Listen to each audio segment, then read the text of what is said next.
Hey parents, my name is Decca Knight. I'm a counselor and parenting educator. Joining me today is my son Sullivan. Say hi, Sullivan. Hi, everybody. So today Sullivan and I are going to talk about parenting triggers. All of us have them and all of us struggle with them. Triggers are the things that get you really upset, the actions that your kids take that really aggravate you and make you mad. When you are triggered, you might yell, fly off the handle, etc. Triggers often seem automatic, kind of a learned response that is difficult to slow down. But we know that anger is usually a surface emotion. There's usually another emotion underneath it, like sadness, hurt, fear, worry, jealousy, or disappointment.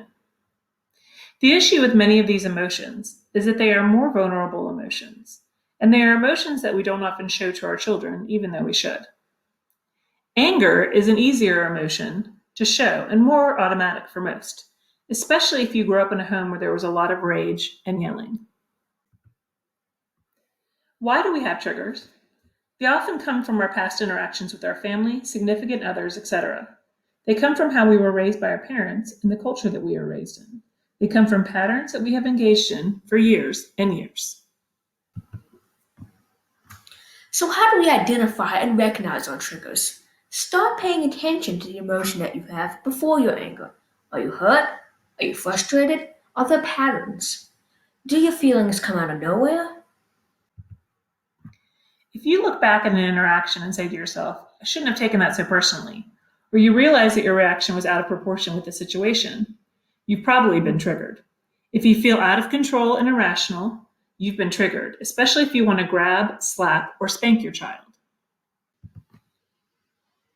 Let's talk about some common parenting triggers: crying, whining, tantrums, a child disobeying, being non-compliant, or passively resistant, siblings fighting, questioning if you are turning into your mother or father.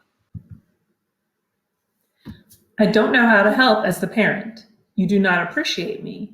I can't protect you. A child being passively resistant, or a child refusing to try. A child failing, jealousy of another person in a child's life, feeling inadequate as a parent. As a parent, I am overwhelmed and stressed. I expect perfection. You remind me of my ex. Anything that the child does that makes you feel suddenly and irrationally angry and upset. So, what do we do about our triggers? Put yourself in a parent timeout. It is perfectly okay to disengage from a child for a few minutes until you can calm yourself down. Take a short walk or do some deep breathing. Identify the underlying feeling and use an I statement to express it.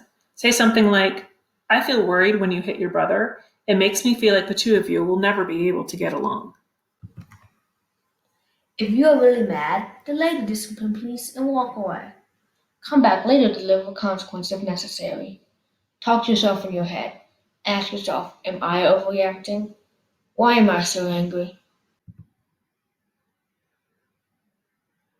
So try to start tracking your triggers and see which ones come up often.